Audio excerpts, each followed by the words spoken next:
Hi friend, ನನ್ನ ಹೆಸರು ಮನು. ನಾನು ಹೊಸ ಕಾರ್ ಇಸ್ಕೊಂಡಿದ್ದೀನಿ. ತೋರ್ಸ್ಲಾ? ಕಾರ್ ಜೊತೆಗೆ ಈಗ ಕಾರ್ ಸ್ಟಾರ್ಟ್ ಬಗ್ಗೆ ಎಕ್ಸ್ಪ್ಲೇನ್ ಮಾಡೋಣ. ಫಸ್ಟ್ ಇದು 4 ಸೈಜ್ ಇದೆ. ಯಾಕೆ ಅಂದರೆ ಇದು ಕಾರ್ ಬ್ಯಾಲೆನ್ಸ್. ಬೇಕಾದ್ರೆ ನೀವೇ ನೋಡಿ. 1 2 3 4. ಈಗ ಕಾರ್ ಬಗ್ಗೆ ಎಕ್ಸ್ಪ್ಲೇನ್. ಈ ಕಾರಲ್ಲಿ ಸೌಂಡ್ ಬರುತ್ತೆ. ಈ ಮುಂದೆ ಪ್ರೆಸ್ ಮಾಡಿದ್ರು ಲೈಟ್ ಬರುತ್ತೆ.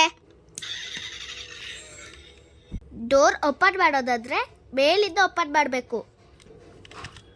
2 ಓಪನ್ ಮಾಡಿದ್ರೆ ಸೌಂಡ್ ಬರುತ್ತೆ. ಈ ಡಿಕ್ಕಿನೂ ಓಪನ್ ಆಗುತ್ತೆ. ಇದು ಇಲ್ಲೆಲ್ಲ ವಯರ್ ಇರುತ್ತೆ, ಇಲ್ಲೂ ವಯರ್ ಇರುತ್ತೆ. ಇದೆಲ್ಲ ಇಂಜಿನ್ನು, ಇಲ್ಲೂ ವಯರ್ ಇರುತ್ತೆ ಕನೆಕ್ಟು. ಇದಾದ್ರೆ ರಿಯಲು ಒಳಗಡೆಯಿಂದ ವಯರ್ ಇರುತ್ತೆ. ಇದು ಫ್ರಂಟ್ ಇಂದ ಬ್ಯಾಕ್ ತಗೊಂಡ್ರೆ ಸ್ಪೀಡಾಗಿ.